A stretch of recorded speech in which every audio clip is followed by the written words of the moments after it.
تشيك السيت ديالهم باش تاكد ان داكشي زوين. تحسن تشوف غير لي مانكان ديالهم.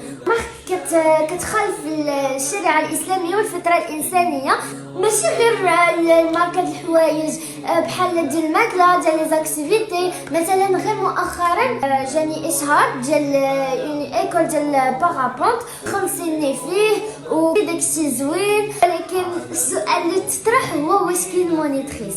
قالت لي ماما لا. عرفت لان باش كنت صغيره جربتها درتها مع مونيتور ماشي مشكل، ولكن دابا انا كبرت يعني المبادئ ديالي كاع ما قبلوا. ولكن اش ما كنت زعما قبلتي هادو كاملين راه كنتي غادي ديري لاباس غادي يزيدوك الاشهارات بزاف الاشهارات تخدمي بزاف تبقاي تباني تخدمي صورنا كشاب. ولكن في لاباج انستغرام ديالي كما كتعرفوا متبعيني وليدات صغارين وكنأثرهم، وإلا درت شي حاجه في لاباج انستغرام ديالي حطيتها وغادي دير لهم غادي نتحاسب عليها. اون بليس كاينين دي ماما اللي متبعيني تيثيقوا فيا، ما غاديش ندير انا شي حاجه اللي غادي دير داك الناس اللي متابعين. وخلاصة الموضوع كسوتي ورزقي على الله، ومن ترك شيئا لله عوضه خيرا منه.